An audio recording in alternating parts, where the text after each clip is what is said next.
Hey guys, Diana here from Garden Love. I am so excited to be here with Steve Liz. This workshop was amazing, guys. I really wish that you guys could have been here, but I'm glad that I recorded the information and that I can share it with you guys. Let me tell you what this workshop is going to entail. He talked about soil testing and how to test it at home. You're going to learn how to test your soil at home through this video. He also taught us how to test your pH levels. He also talked to us about how to treat your clay soil if you have clay soil, how to treat your sandy soil if you have sandy soil, and also how to adjust your pH levels in your soil. He also mentioned about fertilizers, which ones are organic and which ones are not, and what to look for to get in a truly organic product. Alright guys, well, now that we are here, I know that this video is a little long, but I'm going to need your feedback because I plan on going back with Steve Liz and actually making videos on each one of these topics because I think they are so important for the gardening community that I think each one of us will benefit from this information. I'm super excited, guys. Well, here is Steve Liz. I hope you guys enjoy. This is what my students do in their spare time. So I gave her an assignment. I go, give me a flow chart of what we're doing. That's pretty good, huh?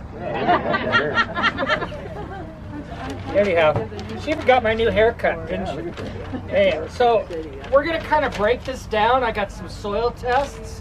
I'm going to give you, again, my ideas. You don't really have to. It's kind of like Steve, go to the table. Perfect. Yeah. See? Who's got Felix the cat? How many people remember Felix the cat? Oh my God, you're older than I am.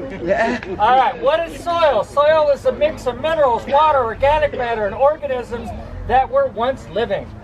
What is dirt? Dirt is the soil that has lost all that. So in other words, dirt is what's under your fingernails. We don't need dirt. We don't want to talk about dirt. We're talking about soil. We're going to break it down into different areas of your soil. I'm going to show you how to do some soil testing. By the way, Brad, I didn't get those emails. Couldn't find the paper I wrote. So you didn't send it. So we're even. So you're safe. Okay, good. I hate it when somebody says they send something to me and I don't utilize all the information. By the way, if you guys have some information that you want me to look at or share with me, my card's here, please feel free to email me because I'm like a sponge. I want to learn. And like I said, a lot of you can help me too. We're breaking this down into 3 groups: clay, sand, and silt. All right, now I'm doing some soil tests here to see what kind we have and what we're doing. Sandy soil particles are small, surface area, poor ability to return moisture, little nutrient. Actually, the sandy soils are the biggest particle. They're going to settle the first. Silt, that's kind of what we want. And then clay, that's what we don't like. How many people have a clay soil? Okay. You're going to add a bunch of sand to it, right? No, you're not. What happens when you add clay to sand? Nutrients. Adobe, you can go ahead and make your block house with it. Be very careful. People automatically think that if they have a clay soil that they can add sand to it. That's not what you want. I brought redwood compost, okay? That's probably the best for clay. And I've gone in 2 different directions here. I've got clay and I got sand. How do you know Sand? you have clay? What? How do you know? It won't hurt you. Yeah. It won't hurt you. Yeah. How do you know if you have clay? Yeah. You're going to test it. Okay. I'm going to show you. I brought But we're, samples.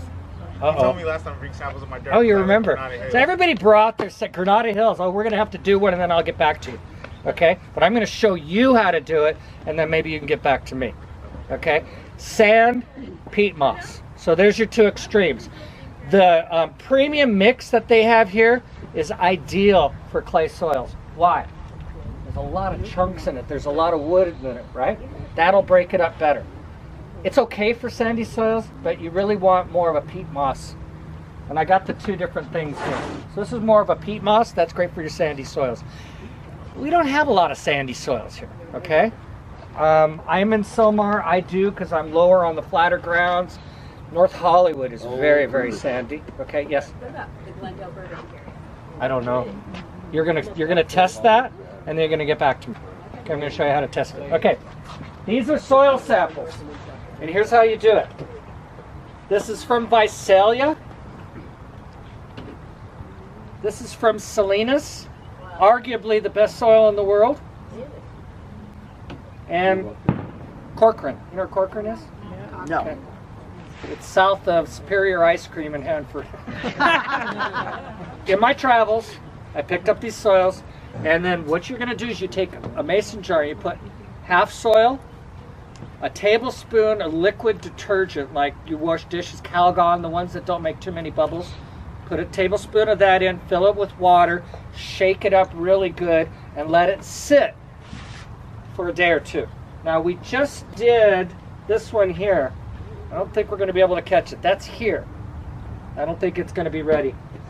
But these, if you look at it, there's absolutely no layers at all, is there? Okay, that's the perfect soil. If you got that here, you're in good luck. All right, now my friend Charles brought me, this one's better, a little bit easier to see. You're going to have sand on the bottom, silt in the middle, and clay on top. All this stuff that's floating around, that's organic matter. If you want to take a look at it, it's kind of hard to see. I'm going to leave it up here and you guys can kind of look at it. But it's very distinct. This one, you can see the layers. Yeah. Okay, sand, silt, clay. Not that much. That looks pretty good. If they're all three even, you're in good shape. But ideally, if you could get to this point, you got some good soil. All right? Then you break it down. If you got too much clay, you use a redwood. If you got too much sand, you're going into a peat moss. So again, get yourself a mason jar, fill it halfway with soil, tablespoon of liquid detergent. Now what that does is it adds as a surfactant or an adjutant. It'll help separate the particles. You don't have to use the soap. I don't know whether, I'm kind of mixed feelings. I don't know whether it helps or it doesn't. I've done both. It doesn't. It's not a big deal. Okay. I've done them both ways and I can't see any difference. So either way, you want to do that, great. If not, no big deal. Yes? You just use tap water. Yeah. Just tap water. You have a question? Okay. How are we doing so far? So the first thing you guys are going to do, go home and test your soil, right? You're going to find out what you have. If you have a lot of clay, you're going to come and either get the premium mix or go to the store and get some redwood compost, add to it. Okay, yes sir? How would we know it's clay? I mean, so is it always going to separate into three parts? I can almost guarantee your house is clay. Granada Hills is nasty, okay? I can almost, there's a lot of things that I can assume, but your clay will be on the top, okay? It'll always break down Into three parts, okay? You should see three visible parts. You might see one, it might all be clay, but it's probably not. You'll still get the sediment. The clay particles are the heaviest. They're going to go down on the bottom. Yes? Her question, when you're testing the soil, do you have to go deep? You don't have to go very deep. You can go down, I would go about 3-4 inches below the soil surface, okay? Because a lot of times on the top are your soil amendments, are your things that you're mixing in the soil, okay? Going back to this young lady's question on existing gardens, I would recommend, if it's a clayish soil, it's a hard packed, getting some type of a planter mix with redwood in it. Kellogg's Topper Amend is really good. The premium mix here will do fine. Get a good inch layer and just kind of rake it into the soil and let it break it down. Okay. Over the years, I've got like about a foot where anytime I plant, I take out the dirt. Good. Because I call it dirt. And that's all you could do. That's all you could do. Still. Yeah. There's nothing else you could do. You just amend the soil on top. It'll eventually break down, but because it's so bad, it will break down faster. Okay. So if you have a horrible, horrible clay soil, you're going to have to add a lot more amendments more often. Whereas if you have a rich soil, you don't have to as much. All you can do is top dress and keep mulching with a good mulch. Not the mulch to keep the weeds down. That's not going to do you any good. Okay? You want to go a little more expensive. Use the premium mix. That'll work fine. Hey Steve, there is a company online called John and Bob's, and they specifically make a product to help break down. My friend owns that company, yes. It's very expensive. It's a microbe. It helps. It's not a cure-all. You mix it with the soil as you plant. But if you're going to put it over your your orchard or your yard, it'll cost you a fortune. And then you still got to work it in the soil to break it down. Yeah, it's a great product, but very pricey. I don't like you guys spending money. You know that. Why do you want to spend a fortune on a tomato when you can go buy them, right? Yeah. Don't go down to the corn stand. You still get a pretty good tomato. Limit your costs, okay? Come over here, you got free mulch. Come to my school, I'll give you free plants. No, you can. We do give free plants. Seeds.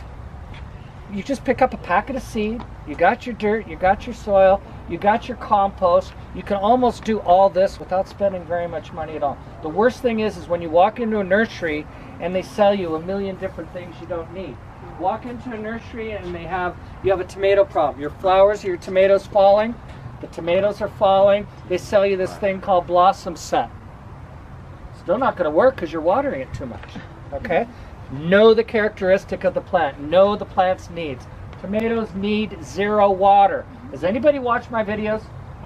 Okay, I'm going every 3 weeks. I just started to go every 7 to 10 days because the roots of my tomato plants are taking up most of the pot. Okay, I'm increasing the water. You know what I'm using as a calculator? When they start to look dry. You came in and she goes, hey Steve, I gotta go water your tomatoes, man. They need water bad. I go, no. I'm gonna let them stress. I waited 4 more days after that. And if you look at the tomatoes, they're full of tomatoes, no problems whatsoever. Don't water. I don't care what anybody says. Am I wrong or right? How often you watered your tomatoes? You were doing it every day, right? What'd your tomatoes look like? I love picking on you. But we're going to get there, aren't we? Yeah. Okay. Some of them are red, others just red. What pick the flower? No. Okay, here we go again. She's reading too much online. She's going, I'm picking all the flowers and doing that. Do it once. When you plant your tomato, when they're little, the first group of flowers, pick them off. After that, forget it. Let the tomatoes happen. Okay?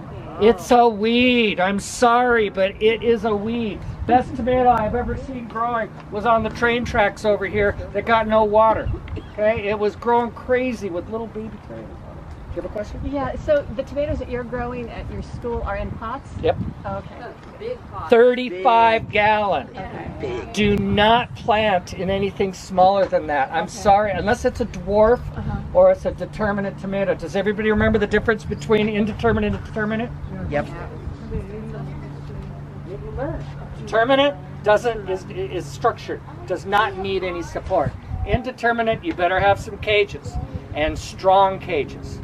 I mean, if you see what we have those big, what is it, the rebarb cages for cement, for driveways, wrapped around, and they're perfect. And I just kind of push the tomato in there, but they're huge. Please come by and visit, take a look. I have 18 varieties of tomatoes growing right now. If you want it. But yeah, pots, big pots. Peppers, smaller pots are okay. Eggplant, I have a patio eggplant right now. I already said this, that you can put in smaller pots. But tomatoes have a huge, huge root system. And they go like this, they go like that. Okay? How we doing? Yes? Where did you get those big pots? I got them from American Horticulture Supply. If you want them, maybe we can, I can get them for you in the spring.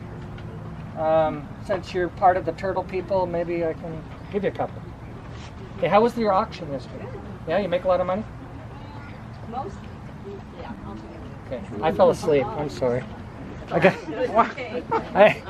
took an early nap and I go, oh, I got to go take the turtles. And I go, no, I don't. Sorry. No, But you know I'll support you guys. Okay. She didn't go either, so. All right, where are we at? Hey, what happened to my thing? All right, so you guys all know the characteristics of soil, right? How we're going to test our soil, how we're preparing our soil. Anybody know what pH means? This, to me, is really, really important, okay? And by knowing this and knowing how to do this, you're going to make your plants grow a lot better. How many people here grow blueberries? How many are successful? Yeah? They're Why? in pots. They're in pots. And separate soil. Okay, very good. They must be in pots. And I'm going to tell you some of my secrets because it does work. I have the biggest blueberry plants you've ever seen. I even have a pink lemonade blueberry. Anybody try that one? It's literally a pink. They're good. And they do grow in the San Fernando Valley. I could prove that. Okay, soil reactions. pH is the acidity or alkaline measures in the soil. The pH scale goes from 0 to 14, 7 to 0. All right. I'm not going to get into the chemical portions of it. It has to do with hydrogen molecules separated by blah, blah, blah, blah. I don't care. Sweet and sour. That's all you need to know. Okay? Sour soil is acid. Sweet is alkaline. Alkaline is probably 99% of what everybody has here. Correct? Water is alkaline too. So testing that is very important. So what I'm going to do, I'm not going to do it, but I'm going to show you, talk to you. You can test your soil real easily. You know, we're going to try it. Should we use, let's use Salinas. Okay. Vinegar, pouring it in the soil. Okay. If this thing bubbles, it's going to be more alkaline than anything. Okay. And this is distilled white vinegar. What is distilled? Neutral. Okay. Same with your waters. Whenever you're doing any testing and you're doing waters, make sure it's a distilled water. So we'll let that settle. I'm going to guess it's not going to bubble. But Mandy, I've been wrong before, haven't I? Very, very good. Nah. I've got nothing to stir. It's a stir stick. Yeah. Now if you, and then the other one, the other test, just to make sure, so if you don't get any bubbles and nothing happens with this, you're going to go use baking soda. So you're going to take some distilled water, you're going to put it and mix it in the soil so it's muddy, and you're going to put a half a cup of baking soda in the cup, mix it up. If it bubbles, then it's acid. But I'm not getting any reaction out of this at all. Okay? Very, very little. Most of the bubbles I'm getting out of this is from me agitating it. So I'm going to settle on this and know that this soil is not alkaline. But this is Salinas, remember? This is John Steinbeck's favorite. It's not alkaline? No. So can it be any more neutral where it's not? It's probably a neutral. You saw what this soil is in Salinas. Look at that. You can't get a better soil. If you want to see if that's the purest stuff you can get. They say arguably the best soil in the world. Now the Nile might argue with you about that, but anything grows in Salinas, and they grow it year round. Okay, so I tested Visalia, Cochrane, I've tested my houses. Everything is a little bit different, but the San Joaquin in that area, you're going to get a really good soil. And now I know it's not an alkaline soil. It's probably more of a neutral. Okay, let's say you do your soil test with the vinegar, and it comes up like this. The next thing I would do is try the baking soda method. Okay, now there should be, where's Diego? Diego, what's our flyer say? Is that the soil test in there? I didn't even read what was. You guys on your pamphlet? Who's got the curriculum for today? No. That's a question. That's it? Wow, you simplified it. I gave you 20 sheets of paper and I go for it. This is just a breakdown of the soils. Okay, it has it. Just take good notes. That's what we're doing. You didn't give that to everybody? No. Oh, then he's got my curriculum that's coming. If you don't get a reaction of that, go ahead and try the baking soda. And if it bubbles, you got an acid soil. Chances of that are slim and none. Okay, how do we counteract that? What are we going to do if we have an alkaline soil? How are we going to bring that pH down to a more normal? Anybody have any answers for me? Coffee? No. That's a myth. Okay? She said coffee grounds. Everybody thinks you add coffee grounds, it's going to drop the alkalinity and bring it more acid. Only if it's not spent, it'll do that. And that's a waste of money. Who's going to pour their hard-earned cash of good coffee, right? Coffee grounds will only add a touch of nitrogen. You're not going to get the acidity from that at all. Everybody thinks that, but it's not true. Take your coffee grounds, dump them in the compost. Excellent for compost. Peat moss. Peat moss is great. That's a good soil base. You're going to plant blueberries? pure peat moss. Take your pot, pure peat moss, plant your blueberries, and feed it 4 times a year with cottonseed meal. That's the key. You want a good organic way to bring your pH down. Use cottonseed meal. That also is good for azaleas, camellias, gardenias, hydrangeas, but more important, blueberries, because we all love blueberries, right? You want a good blueberry, get some big pots, put a blueberry, pure peat moss, and feed it with cottonseed meal. If you find your water is very, very high alkalinity, and you could also take litmus paper and test your water. Add some vinegar to the water prior to watering your plants. That'll bring the pH down too. Yes. With peat moss, you don't ever want to let that totally dry out because No, it's hard sure. to re-wet. Yeah, you would need, if she had a good point, if you let your peat moss dry out, it'll become hard and you're going to need some type of a surfactant or an adjutant to separate that. What? Lemon juice. Lemon juice for what? Bring the pH down. How we doing? So far so good. We have questions? Everybody understands pH because I think it's very important. Our water's alkaline, our soil's alkaline. I can almost promise you. Everything I do at school and in any other garden, I always in the back of my mind think everything is a little bit high on the pH scale. It's a natural thing. Am I right, Brad? Absolutely. And this is, Brad knows all the areas and trees and plants, Southern California. Right. And just a good source too is sulfur. Now there's a product I really like called iron sulfate or iron sulfur. Which is the green and white bag? Well, there's ironite. Ironite, that's the one I like. Ironite is an iron and a sulfur mix, and what it does is the sulfur helps bring down the pH, makes the iron work better. Iron will not work in a high alkaline soil. So ironite is a great product, right. So if you're iron deficient in a plant, you better bring your pH down first. Am I complicating this? Yes. Oh, okay. Ironite. Ironite is a great product to either mix in your soil or put on. Ladies, your horrible soil, get some ironite. That will help too. That will help add minerals into the soil. Those are your microelements, not your NPKs, but it will help drop the pH and add some iron to it. That's a good one. Huh? Disclaimer, it says don't use it on edibles. Oh, really? Why? Yeah. On what? It was a Edibles. Don't use it on edibles. citrus absolutely green because they had a problem with it. Of course, somebody came along and did a study and said, well, potentially it's carcinogenic. You know, Everything. Didn't they say coffee's carcinogenic? And that our doctor used to drink it every day. Drink it every day. Yes, sir. You mentioned lemon juice, orange juice. I would be careful with that. I understand what she's saying about that. That helps bring down the pH. How you do it.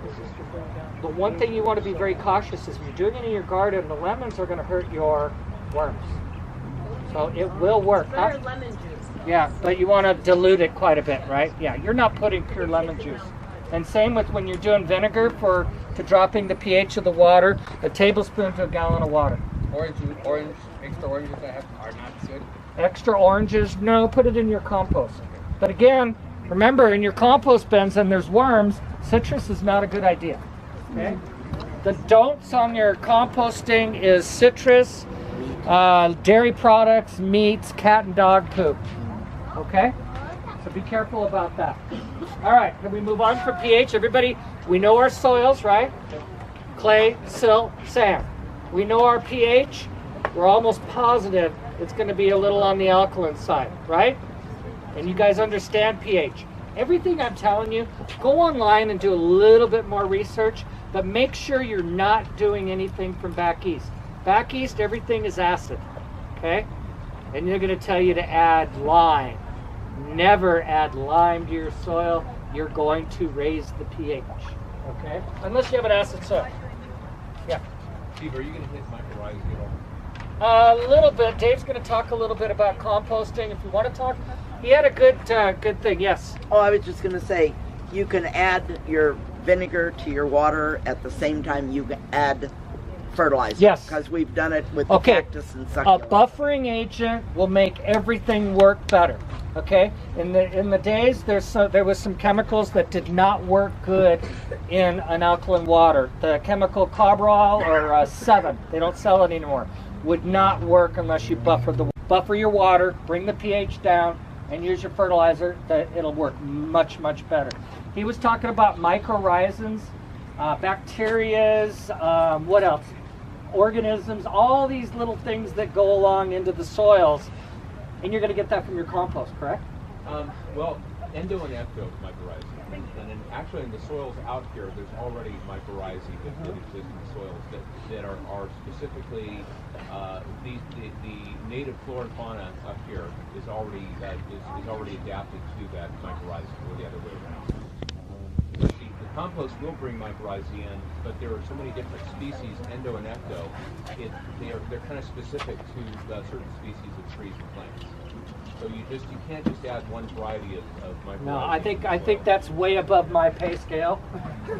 I think it's way into a scientific approach to this. Feed the mycorrhizae in the soil. Feed your soil, a living soil. I always talk to you guys about organics, right? You're getting an organic soil and it's ready to go and it's working for you. Do not destroy it by putting a synthetic fertilizer on there. Kelp, all right? molasses. Kelp, molasses, fish. I have a molasses mix that I got from G&B that I'm spraying on top of the tomatoes, and it's off the charts great. And my soil is a complete living soil. I take the compost, I use that, and I use a good organic worm tea, which in a few minutes Dave's going to talk a little bit about worms. But as far as what he's talking about, living organisms in the soil, very important. It will make your organic fertilizers work. If your organic fertilizers don't work, why don't they work, Brad?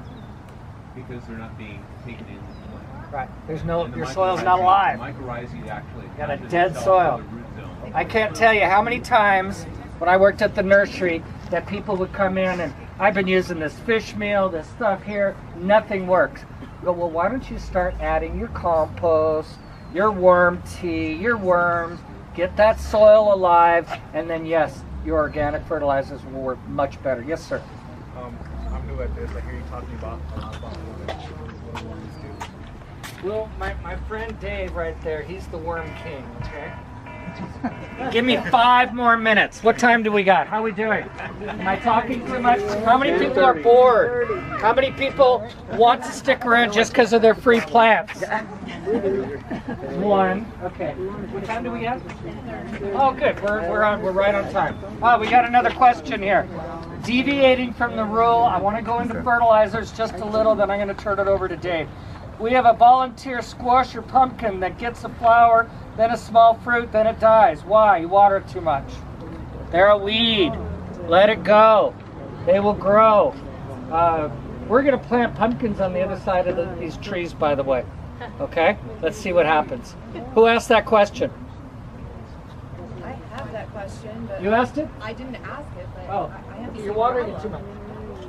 I know. What's not at all?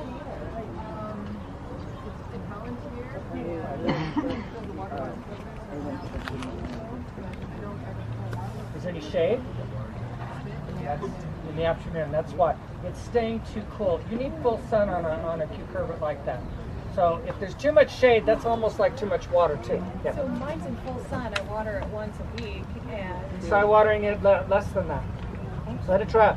You know what? Do this. When it starts to wilt, water. Try that. Yes.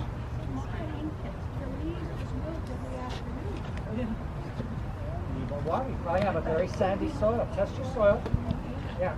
That is it. Are they new? A big pot. You got to water a lot. Just make sure you got good drainage. Okay, we're talking worms. Okay. I wanted to touch real quick, then I'm going to turn it over to Dave about worms. NPK, do you know what that means? Nitrogen. Nitrogen, phosphorus, potassium. Why does potassium have a K? I have no idea. Any chemists out there? Chemical. Yeah. It's that. He What's was that take- chart? That he was weird chart? taken up Again, already. I'm not a scientist. I'm not even a gardener either. But, nitrogen. That's the first number on your fertilizer packages. Nitrogen makes things grow fast and turn green. That's it. All right. Second one is phosphorus. Phosphorus develops roots and fruit. Okay. Potassium. Potassium is the structure of the plant and also the health of the plant. So a good strong trunk and also makes that plant a little more healthy. Phosphorus and potassium is what you're going to need for what? Tomato, fruit. In the beginning, nitrogen's great. Get things to grow. After that, you don't need the growth. You want the fruit, you want the flowers, you want the structure of the plant. Then we could go into iron and we could go to manganese and zinc and all your trace elements.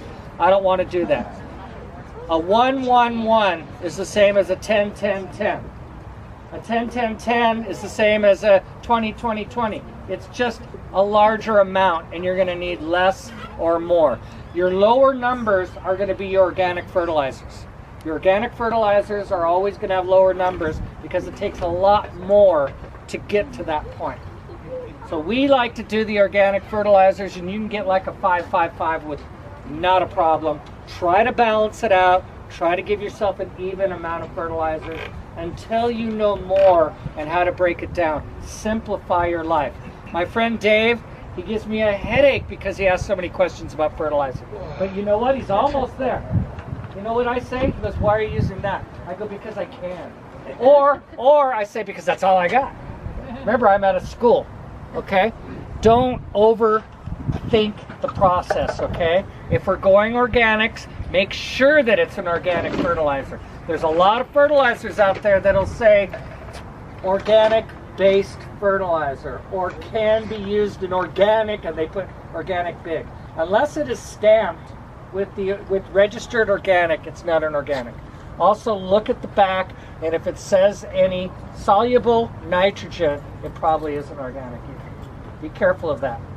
Garden and Bloom, Lily Miller, any of your fish fertilizers, all those are really good organics. You want to know more, I can tell you. I could also show you on Tuesday, 8 o'clock to 10 o'clock. We're going to be at the school.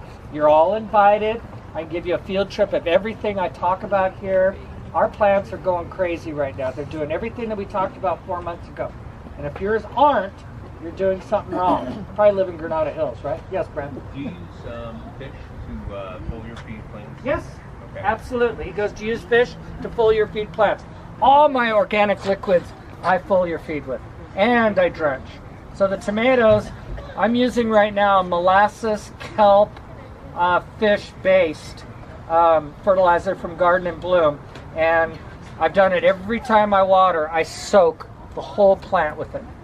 And I'm getting great results. And the ground too. So I'm doing both. So I got some other little lovelies that I'm doing the fish with too. She's not looking at me.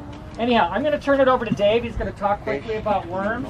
And then we're going to just try to wrap it up with some questions. Anyhow, my friend Dave Karp, he is the worm. Hey guys, I really hope that you enjoyed this video and you found all the information that Steve Liz gave in this video informative. I surely did. It was an abundance of information. But I do want to let you know that whenever you come to these workshops, he always has some goodies, and not that this would be the reason that you would come, but I do want to let you know. Let me show you what kind of goodies they have given out over here. So they have a container here full of things. You want to show us what you guys are giving out? Yeah, we got lavender. Okay. And then we got rosemary. Wow. Some tomato. And some strawberry. Wow. And maybe someday. some plants have different. Some have different ones. Do you want this one? The butterfly. He said some of them invite the butterfly or hummingbirds. Yeah, the hummingbird, the lipstick one. Oh yeah, that's awesome. And some don't have. Some people were complaining about that. Hey, but at least you're getting a couple of things, so that's what matters. Alright guys, well like I said, I hope you guys enjoyed this video and I'll see you on the next one. Maybe you guys can come to the next workshop. It's going to be in July. I'll put all the information down below and I'll do an announcement before, about 2 weeks before the actual workshop. Alright, you guys have a blessed day. Bye-bye.